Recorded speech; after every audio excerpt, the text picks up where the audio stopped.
Salam alaikum, sabah al-khair. Marhaba bikoum الناس الكل. On va commencer l'ouverture officielle, la cérémonie d'ouverture de FITA 2026 et j'invite Nadia Yaïch et Farida Ouedraogo.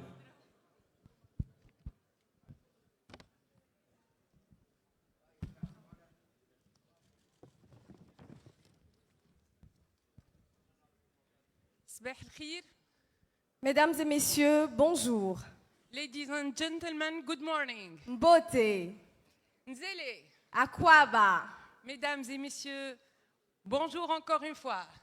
Mesdames et messieurs, Excellences, distingués invités, c'est avec un immense honneur et une grande émotion que nous vous souhaitons la bienvenue à Tunis, capitale d'un pays ouvert, connecté et profondément engagé dans son ancrage africain. Bienvenue à la 9e édition de la conférence internationale Financing, Investment and Trade in Africa, FITA 2026, sous vos ovations.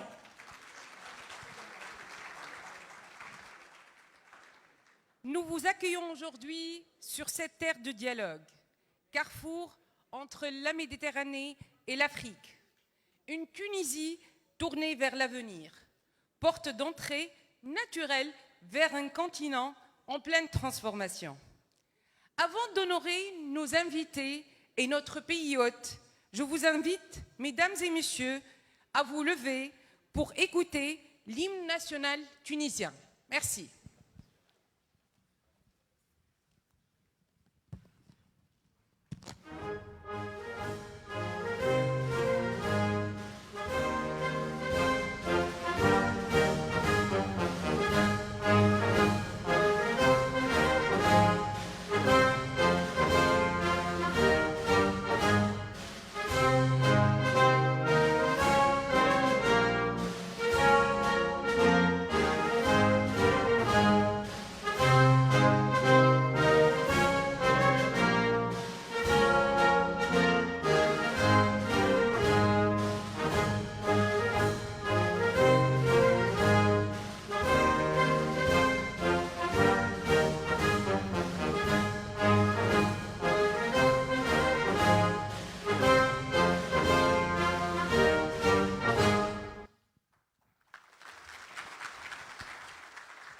Merci pour ce moment solennel.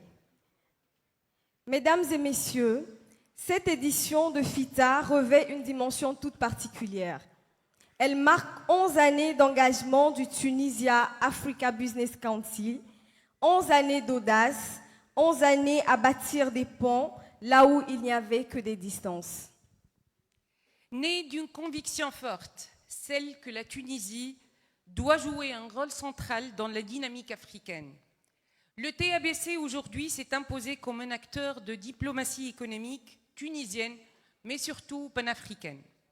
Aujourd'hui, TABC est bien plus qu'un réseau. C'est une plateforme d'influence. C'est un catalyseur de partenariat et surtout un accélérateur de projets à l'échelle du continent. Avec la signature de plus d'une centaine de conventions de partenariat avec des institutions, des organismes, des chambres de commerce, des patronats, des bailleurs de fonds et des think tanks, le TABC incarne son ambition pleinement. Tunisia is your gateway to Africa.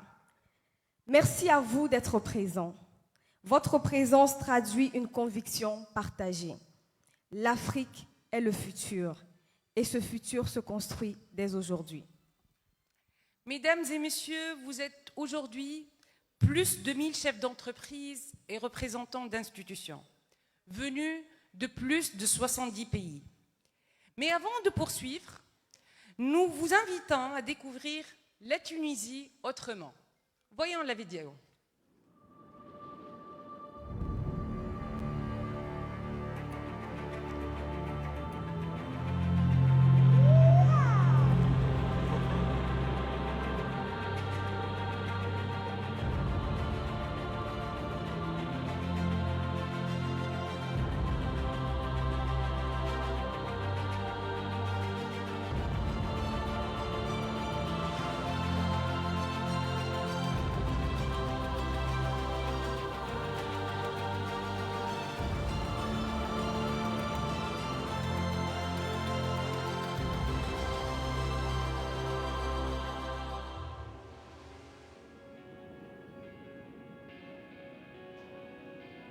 Dis-moi, Ali, tu fais comment pour te repérer là-dedans?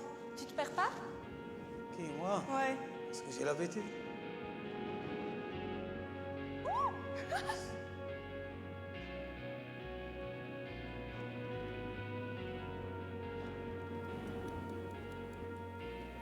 J'adore ta maison.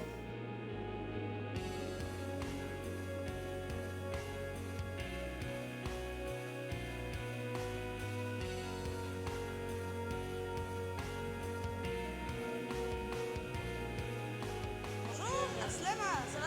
La veste, alhamdoulilah.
C'est magnifique.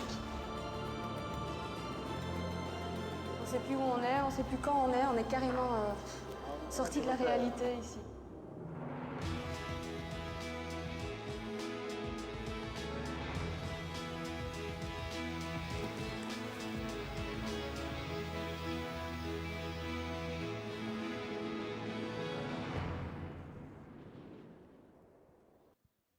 Vous aimez? Moi, j'ai beaucoup apprécié Nadia. Mais je dois entendre l'audience quand même. Vous aimez? Oui? Oui? Alors, on part du nord au sud, hein, du Sahara profond, à Douga, Carthage, Hammamet et aussi Djerba lors de cette vidéo. Voilà. Après ce beau voyage à travers la Tunisie, revenons à Fita, devenue au fil des années l'une des plateformes économiques les plus influentes du continent africain. Depuis 8 éditions, Fita rassemble décideurs publics, investisseurs, chefs d'entreprise et institutions internationales avec une ambition claire. Passer du dialogue à l'action, transformer les idées en investissement, construire les chaînes de valeur africaines de demain. L'édition 2026 s'inscrit dans une vision stratégique forte, portée par la thématique « Chaîne de valeur africaine, développer des leviers stratégiques pour la transformation du continent ». Une thématique au cœur des enjeux actuels. On parle de l'industrialisation, souveraineté économique, création de valeurs locales et surtout aussi l'intégration régionale. Mais avant de commencer les thématiques techniques du FITA 2026, revenons sur les moments forts de FITA 2025.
Mesdames et messieurs, nous arrivons à une étape clé de cette cérémonie d'ouverture. Nous invitons à présent M. Anis Jaziri, président du Tunisia Africa Business Council, à prendre la parole. Nous l'accueillons chaleureusement.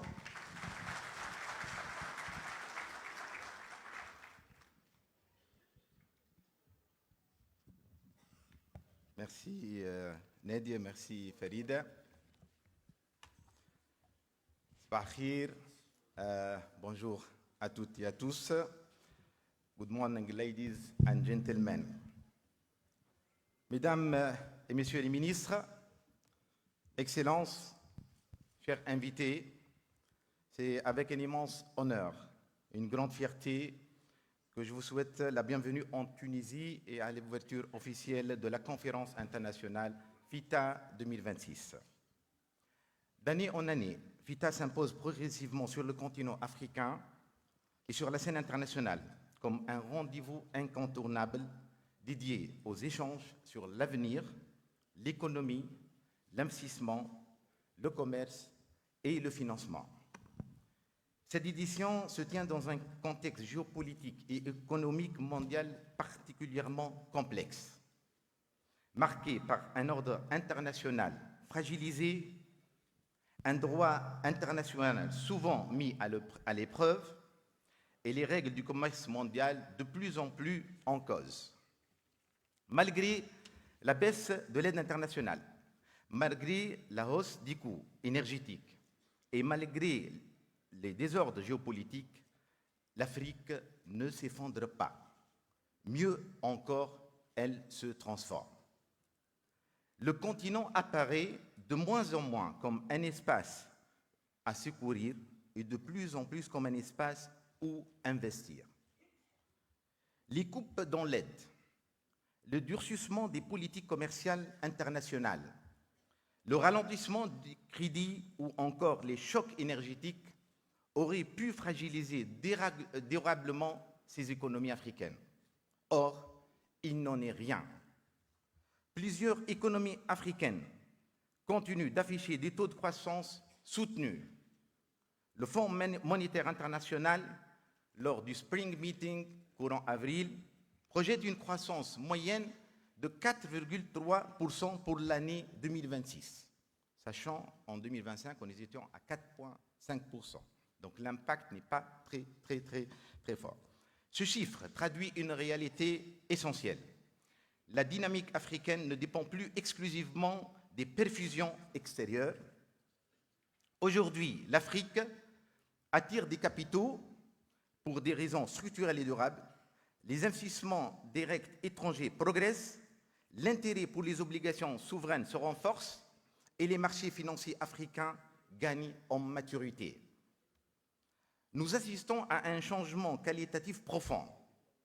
Investisseurs occidentaux, acteurs du Golfe, capitaux asiatiques, mais aussi, surtout, investisseurs africains eux-mêmes, considèrent désormais le continent comme une destination économique normale avec ses risques.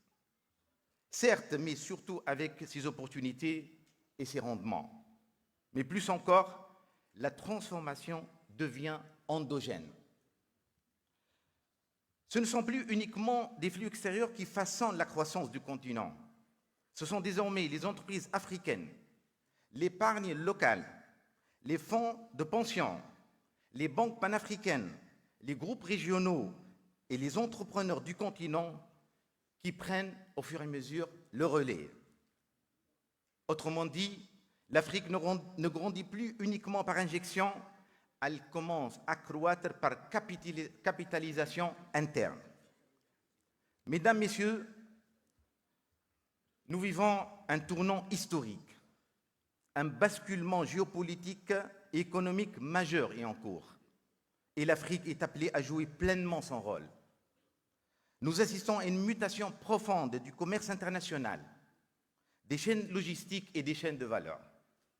C'est dans ce contexte que s'inscrit la thématique centrale de cette 9e édition, chaîne de valeur africaine, développer des leviers stratégiques pour la transformation du continent. Mesdames, Messieurs, durant ces 2 journées, nous allons analyser secteur par secteur et pays par pays Comment développer ces chaînes de valeur? Comment renforcer la transformation locale? Comment accélérer l'industrialisation de nos économies? Et surtout, par quel mécanisme de financement et quelles ressources?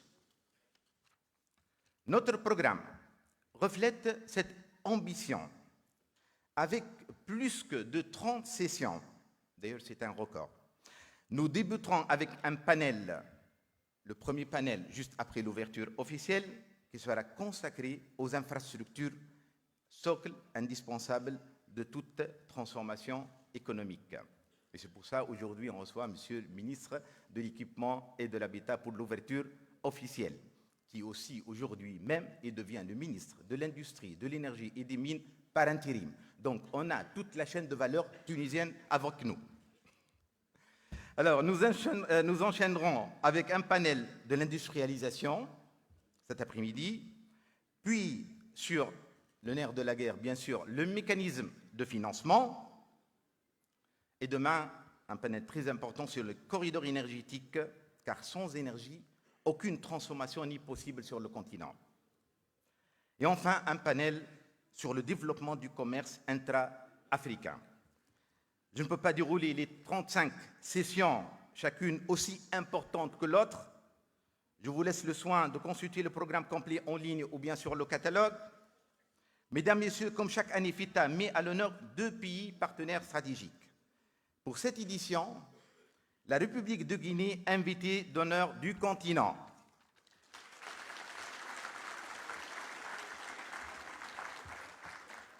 Le Canada, pays invité hors continent, illustrant notre volonté de promouvoir la triangulation économique.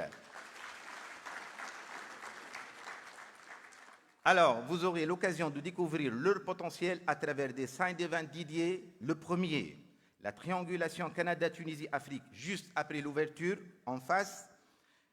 Et puis, la présentation d'un projet structurant majeur, Simandou 2040 pour la Guinée.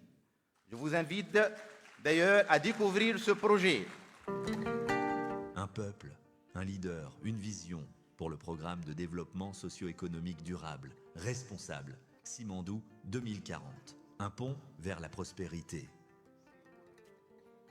Porté par la vision du chef de l'État, son Excellence le général Mamadi Doumbouya, Simandou 2040 est le programme de transformation économique et sociale accéléré de la Guinée pour les 15 prochaines années. Ce plan d'émergence ambitieux engage le pays dans une nouvelle ère de développement durable et responsable avec un objectif clair. Faire de la Guinée une puissance économique régionale au service du bien-être de sa population. Structurée autour de 5 piliers stratégiques: agriculture, industrie alimentaire et commerce. 2, éducation et culture. 3, infrastructures, transports et technologies. 4, économie, finances et assurances. 5, santé et bien-être. Le programme repose sur 122 méga-projets, incluant le projet minier intégré Simandou et 36 réformes structurantes pour un investissement cumulé de plus de 200 milliards de dollars sur les 15 prochaines années. Simandou 2040, c'est l'ambition de faire de la Guinée, pour les 15 prochaines années et au-delà, une économie de destination et une économie de ressources, alliant attractivité internationale et valorisation souveraine de nos richesses, la création massive d'emplois et de chaînes de valeur locales, une mise en valeur du capital humain, des territoires et des ressources guinéennes, la diversification économique et la montée en gamme industrielle. Pour soutenir cette ambition, 3 leviers puissants sont en cours de déploiement. Simandou Academy, une initiative dédiée à l'excellence éducative, la recherche et l'innovation afin de répondre aux besoins en capital humain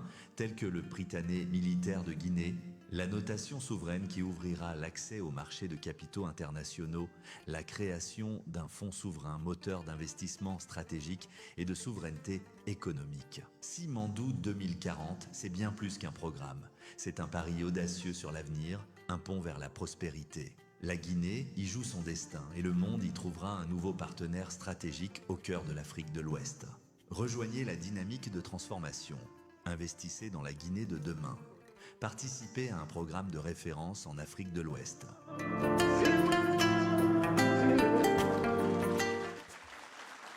Voilà, mesdames, messieurs, Simandou 2040 est un exemple concret qui prouve que le continent est en train de se transformer. Vous aurez aussi l'opportunité de découvrir le climat d'investissement et les projets structurants dans plusieurs pays à travers des side events dédiés, notamment Madagascar. Et je tiens à remercier Madame la Ministre, le Bénin, le Niger, Monsieur le Ministre, l'Algérie, l'Inde, la Chine et l'Afrique du Sud.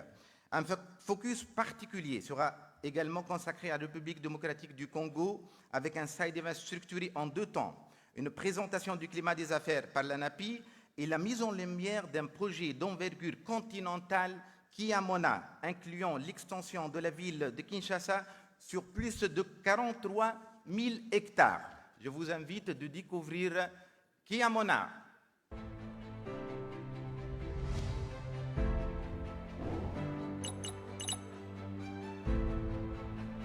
Le projet d'extension de la ville de Kinshasa tend vers une nouvelle ville dynamique urbaine, économique et sociale.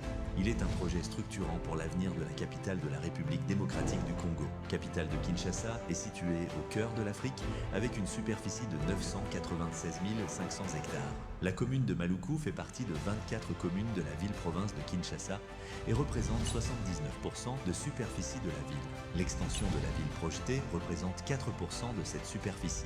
L'accessibilité en kilomètres est de 70 km par route du centre-ville de Kinshasa, actuel à Maluku, 60 km par voie fluviale, 35 km à partir de l'aéroport international de Njili.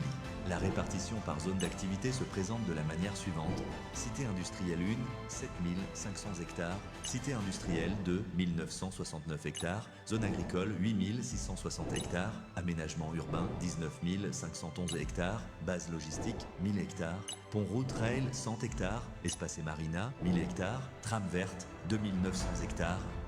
Afin de relever ces enjeux et offrir à la population un environnement sain, moderne et propice au développement, la ville se part d'une nouvelle vision, l'extension vers l'Est dans la commune de Maluku. Son Excellence, Monsieur le Président de la République Félix-Antoine Tshisekedi Tshilombo, plusieurs projets structurants et ambitieux voient le jour, portés par une synergie entre les investisseurs locaux et étrangers. Le projet d'extension de Kinshasa prévoit un réseau routier moderne favorisant le transport multimodal, des zones urbaines segmentées, comprenant les cités industrielles 1 et 2. Le mémorial des victimes des guerres, la zone de l'aménagement urbain, la plateforme hospitalière, plusieurs centres d'affaires et des complexes hôteliers. Une marina et une base logistique pour dynamiser les échanges et renforcer l'économie. Une trame verte et un aménagement urbain pour garantir un cadre de vie durable. Une zone agricole destinée à renforcer la sécurité alimentaire et développer le secteur agroalimentaire. Le projet d'extension de la ville de Kinshasa s'est fixé comme objectif de construire Kinshasa à la taille et l'image que reflète la grandeur, les richesses et la beauté de notre nation, la RDC.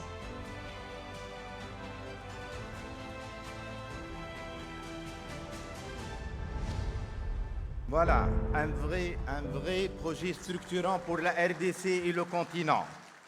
Mesdames et messieurs, comme vous avez pu le constater au fil des dernières éditions de FITA, nous avons progressivement fait évoluer cette plateforme vers davantage de concret, d'impact et de projets structurants au service du développement du continent africain.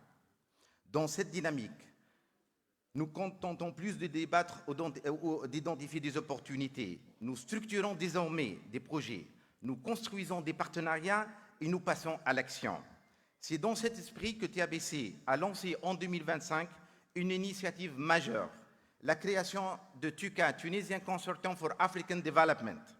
Ce consortium regroupe aujourd'hui 12 entreprises tunisiennes leaders couvrant des secteurs stratégiques tels que l'infrastructure, le BTP, l'énergie, l'eau, l'assainissement, le transport, les télécommunications et l'ingénierie.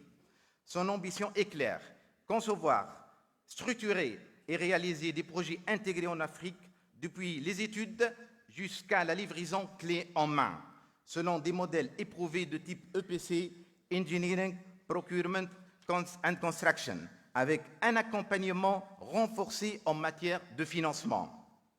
J'ai également l'honneur de vous annoncer une avancée majeure. Demain, ici même à 10h30, sera signé le premier Memorandum of Understanding, MOU, relatif à un projet structurant d'envergure entre TUCAD et le comité stratégique de supervision du projet d'extension de la ville de Kinshasa, Kiamona. Ce partenariat porte notamment sur le développement de Novation City à Kinshasa, véritable hub d'innovation et d'industrialisation, un technoparc, ainsi que la mise en place d'un complexe industriel dans le secteur du textile, avec des compétences tunisiennes. Ce projet illustre parfaitement notre vision, passer de la réflexion à la réalisation et contribuer concrètement à la transformation économique du continent. Par ailleurs, dans le cadre de cette dynamique proactive, nous avons effectué début avril une mission économique à Madagascar, accompagnée d'une importante délégation tunisienne. Sur le terrain, nous avons pu mesurer l'ampleur des besoins, notamment dans les secteurs de l'énergie, l'eau, les infrastructures et l'industrialisation. À l'issue de cette mission, 3 projets structurants ont été proposés à l'EDBM, l'Economic Development Board of Madagascar, avec un objectif clair, mettre l'expertise et le savoir tunisien au service des projets à fort impact économique et social. En vidéo, on revient à cette dernière mission de TABC. Il existe une terre où le potentiel ne demande qu'à être révélé. Une terre d'opportunités aux portes de l'avenir. Une économie en mouvement.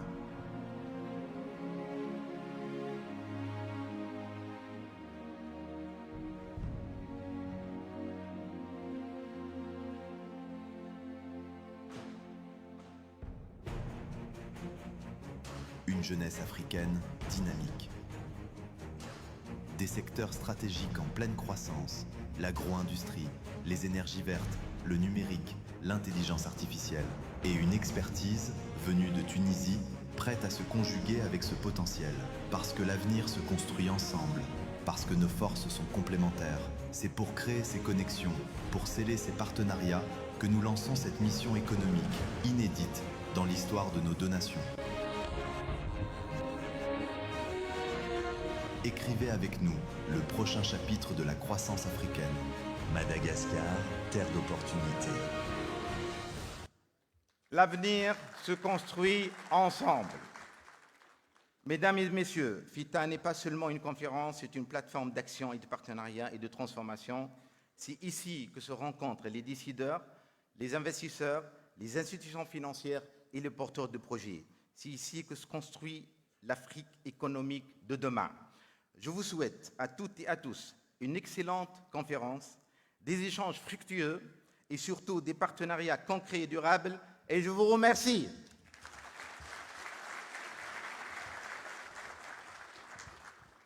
Merci, Monsieur le Président, pour cette vision panafricaine. Nous entrons à présent dans un moment fort de cette cérémonie. C'est la remise des prix FITA 2026. Et qui n'aime pas les prix, Farida? Tout le monde aime les prix. Donc, on va célébrer l'excellence africaine et on va commencer d'abord par Les femmes. Ladies first. Voilà. Le premier prix de la femme africaine de l'année, est attribué à une femme influente qui s'impose aujourd'hui comme une figure majeure du leadership féminin en Guinée et en Afrique, portée par une vision ambitieuse et un engagement constant. Évoluant dans le secteur stratégique de la communication, elle a su bâtir un parcours remarquable alliant innovation, professionnalisme et impact durable. À travers ces initiatives, elle contribue activement au développement économique et à l'autonomisation des femmes, inspirant toute une génération par son exemple. Son parcours incarne la résilience, l'audace et l'excellence dans un environnement exigeant où elle a su faire sa place avec détermination. Le prix de la femme africaine de l'année est attribué à Madame Salematou Sako, CEO de SACOM. Alors, Farida, malheureusement, Madame Sako en avion maintenant, elle arrive de Lomé, elle a eu un retard, elle va recevoir son prix cet après-midi. Sous votre applaudissement. Merci, Monsieur Anis. Ensuite, nous passons au prix de l'organisation panafricaine de l'année. Ce prix vient saluer bien plus qu'un parcours. Il récompense la vision d'un homme engagé qui œuvre depuis plusieurs années à connecter les écosystèmes africains et internationaux en créant des ponts durables entre talents, investisseurs et décideurs, notamment à travers son réseau et son application digitale. Pour son engagement en faveur d'une Afrique plus connectée, collaborative et tournée vers l'avenir, nous avons l'honneur de décerner ce prix à Monsieur Éric Lionel Liconé, fondateur du réseau Revia. Merci de l'accueillir chaleureusement. Alors, Éric, tu vas nous parler de Revia rapidement et surtout de votre participation l'année dernière à FITA et comment vous avez pu développer votre réseau à travers FITA. Bonjour à tous. Il y a un an, j'étais là, juste derrière, et j'avais ce rêve justement d'être sur ce podium pour partager justement Revia, parce que Revia est un rêve africain, un rêve de connecter des investisseurs, des entrepreneurs, des communautés entre eux. Aujourd'hui, on parle de partage, on parle de bienveillance, on parle de construction, mais on ne peut pas construire sans union, on ne peut pas construire sans amour, on ne peut pas construire sans connexion. On parle de transformation énergétique, mais on oublie aussi la transformation de compétences, la transmission de compétences par la formation, par l'industrie, par l'éthique. Donc aujourd'hui, Revia est le réseau des entrepreneurs visionnaires en Afrique qui a pour vocation de connecter l'Afrique et le reste du monde sans discrimination de sexe, de religion, de pays, mais avec une seule ADN. Construire l'amour par la bienveillance, par la recommandation. Merci au FITA pour cette reconnaissance. Continuons à nous connecter, continuons à travailler ensemble pour l'avenir de l'Afrique. Merci à vous. Bravo. Bravo, bravo Éric. Au bout d'une année, aujourd'hui, Éric, il est retourné à FITA avec 12 représentants de 12 pays. La prochaine année, peut-être, ça va être 20 ou 25. Voilà. Très bien. Merci Éric, merci beaucoup. Bravo Éric. Le prix Policy Paper. C'est quoi le Policy Paper, Nadia? En fait, TABC elle a lancé un concours de Policy Paper qui s'inscrit dans une logique de production d'idées opérationnelles pour accompagner la transformation économique et écologique en Afrique. Et ce prix, il récompense en fait l'excellence de l'analyse, le caractère innovant et également le potentiel d'impact des propositions pour les politiques publiques en Afrique. Ce prix est attribué à M. Freddy Boscat et son équipe de la société Monastim. Très bien. Bravo Freddy Boscat qui est là, mais qui va recevoir son prix. J'invite M. Monder Khemfir, vice-président de TABC, chargé du think tank, qui a supervisé le comité pour ce policy paper. Monder, à vous l'honneur. Monsieur Freddy. Alors, vous allez recevoir de Monder. Voilà, Monder.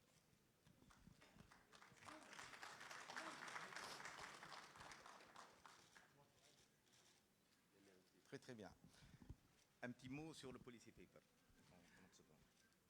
Mesdames, Messieurs, c'est avec un immense plaisir que je reçois bien évidemment ce titre et je parle au nom de toute notre équipe qui a pu venir aujourd'hui, en partie de Suisse, mais aussi à ceux qui ne sont pas là, à savoir notre équipe de jeunes ingénieurs tunisiens. Écrire et participer à ce prix, pour nous, fut une très belle aventure humaine, parce que ça ressoute bien évidemment notre équipe, et ça nous a donné la possibilité de proposer une méthode de mise en place de politiques de transition énergétique à l'intention des États, des collectivités territoriales et de simples collectivités humaines. Mais au-delà de ça, nous avons voulu aller plus loin. Nous avons voulu proposer quelque chose de concret. Et ce concret, c'est le Générex.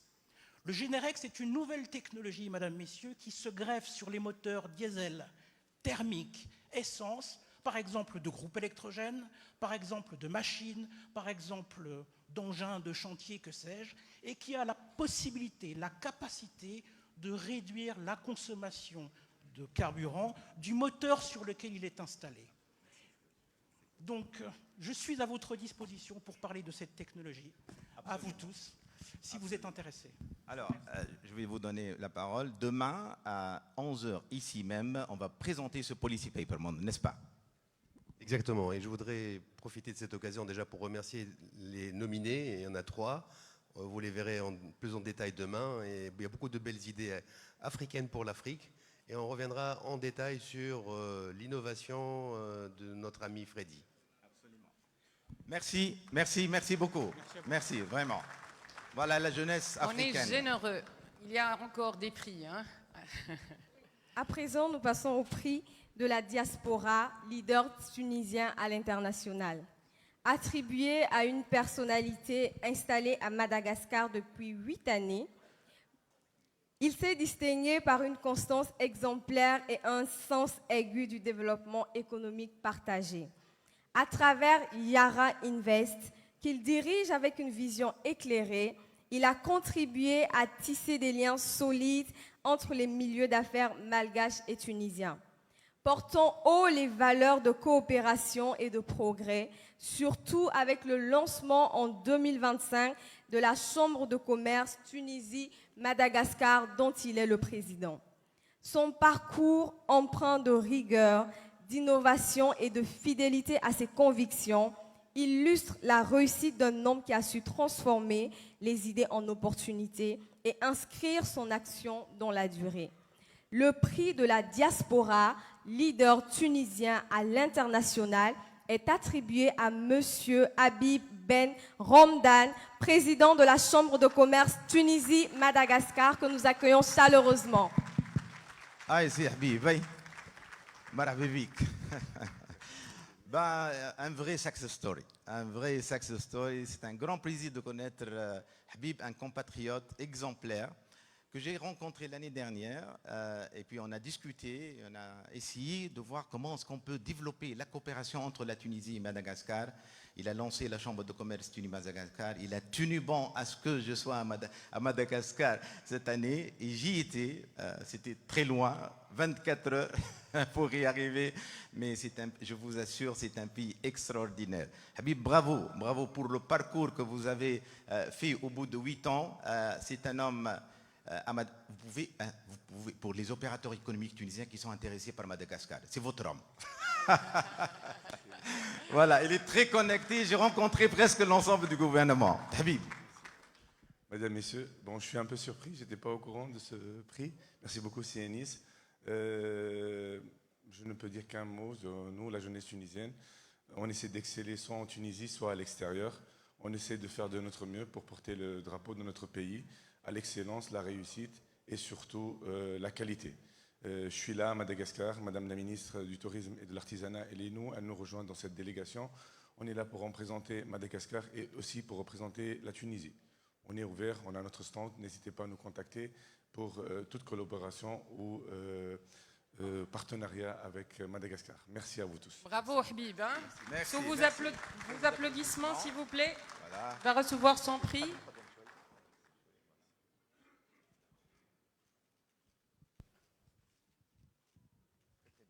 Merci Habib, merci beaucoup.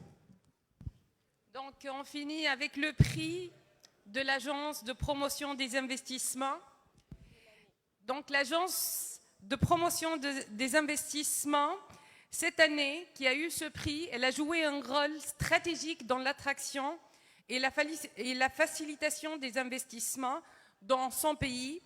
Ils ont accompagné les investisseurs nationaux et internationaux à chaque étape de leur projet. Cette agence, elle œuvre activement à l'amélioration du climat des affaires à travers les réformes, aussi les incitations fiscales et le cadre réglementaire qui est devenu plus transparent et compétitif. Cette agence s'est imposée comme un acteur clé de développement économique en valorisant les opportunités d'investissement dans les secteurs porteurs tels que l'infrastructure, l'énergie, l'agro-industrie et les mines. Alors, le prix de l'Agence de promotion des investissements pour cette année est attribué à l'ANAPI, République démocratique du Congo, représentée par sa directrice générale, Madame Rachel Pouangou Luamba. J'invite Monsieur le ministre de l'Équipement et de l'Habitat de remettre le prix FITA 2026 à Madame la directrice générale Rachel de l'ANAPI.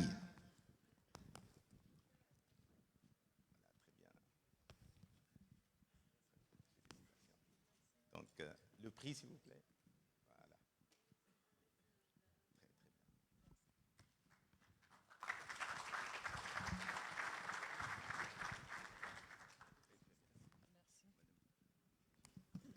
Merci, merci beaucoup à tous. C'est vraiment un grand honneur pour moi de recevoir ce prix devant cette auguste assemblée, mais surtout c'est un engagement renouvelé de continuer à accueillir les investisseurs nationaux comme étrangers avec détermination et impact. Et donc je remercie le président de TABC, M. Jaziri, et toute son équipe pour cette belle initiative de faire rencontrer les économies du continent.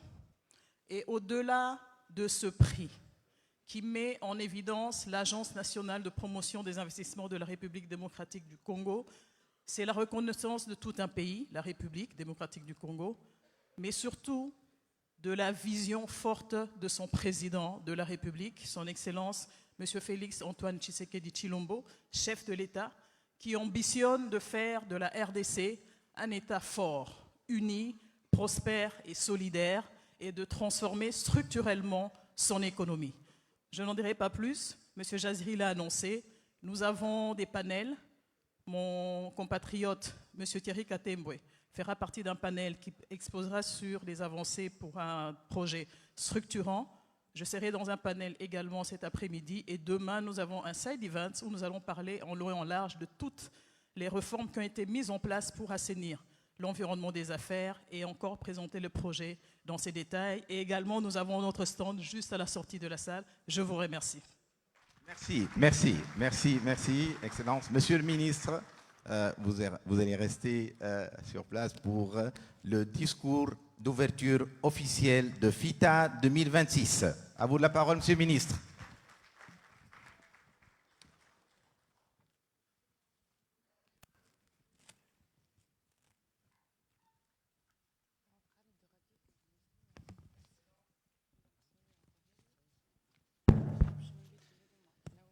Excellences, Mesdames et Messieurs les ministres, Monsieur Anis Jaziri, président de Tunisia Africa Business Council, TABC, Mesdames et Messieurs les hauts responsables, distingués invités, c'est pour moi un grand honneur de prendre part à cette nouvelle édition du Forum de financement de l'investissement et du commerce en Afrique, FITA 2026, qui réunit aujourd'hui des décideurs et des acteurs du premier plan engagés pour l'avenir de notre continent.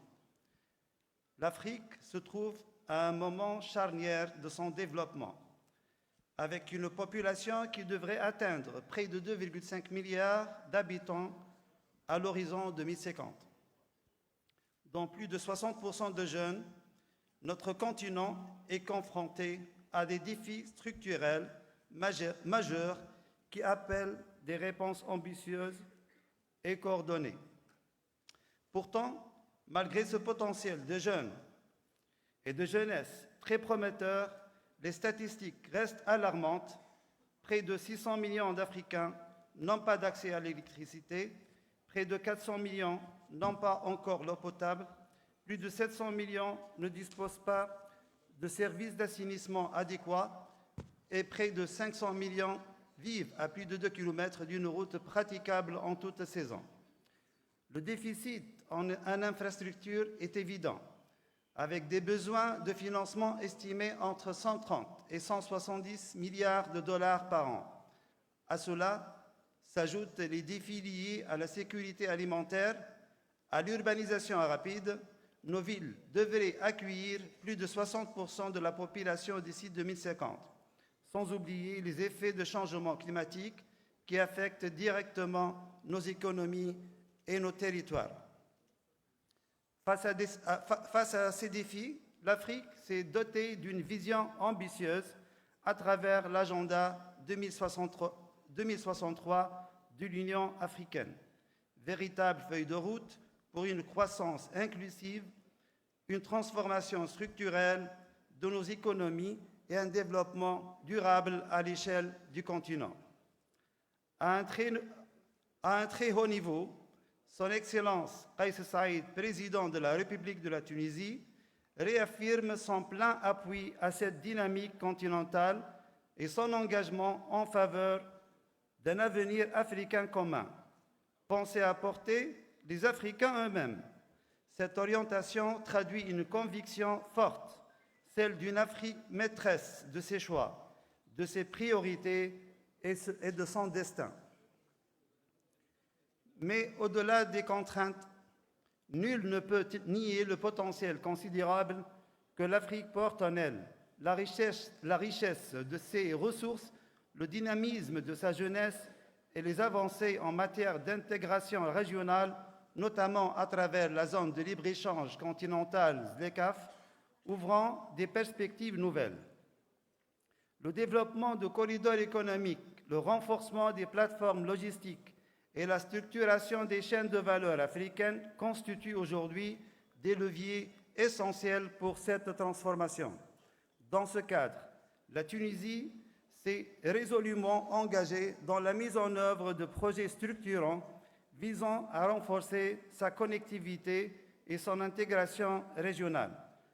Parmi ces initiatives figure le développement de corridors logistiques stratégiques, nationaux et régionaux, dont nous citerons à juste titre d'exemple notre participation au projet de la route transaérienne, axe majeur de liaison entre l'Afrique du Nord et l'Afrique subsaharienne. C'est au-delà de cette expérience tunisienne, nous savons que de nombreux pays africains se mobilisent également pour créer de la valeur et mettre en place les infrastructures nécessaires à leur transformation. La Tunisie a également poursuivi ses efforts en matière de modernisation des infrastructures de transport, d'amélioration de la gestion des ressources hydrauliques et de promotion de projets territoriaux intégrés, contribuant ainsi à un développement plus équilibré, résilient et inclusif. Dans ce cadre, il convient de rappeler que l'infrastructure de transport constitue un préalable essentiel à tout processus de développement économique et social. Elle conditionne la circulation des biens et des personnes, réduit les coûts logistiques, favorise l'attractivité des investissements et renforce l'intégration des territoires. Aucun développement durable ne peut être envisagé sans une connectivité efficace et fluide reliant les zones de production au marché et les populations aux services essentiels. Nous sommes bien conscients de l'ampleur de nos actions et de toutes nos initiatives, notamment au ministère de l'Équipement et de l'Habitat, qui traduisent une volonté claire de s'inscrire pleinement dans les dynamiques continentales et contribuer activement à l'édification d'un espace économique africain intégré, compétitif et durable.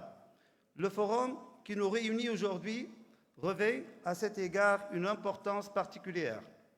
Il constitue un espace privilégié d'échange, de dialogue et de co-construction permettant de croiser les expériences, de partager les bonnes pratiques et de faire émerger les solutions innovantes adoptées à nos réalités. Plus que jamais, nos défis appellent des réponses collectives fondées sur les coopérations, la solidarité et la mise en synergie de nos efforts. Je suis convaincu que les travaux de ce forum permettront de renforcer nos partenariats et d'ouvrir la voie des initiatives concrètes à la hauteur des ambitions que nous portons pour notre continent. Mesdames et Messieurs, je vous remercie de votre attention et je vous souhaite des travaux fructueux. Merci. Merci.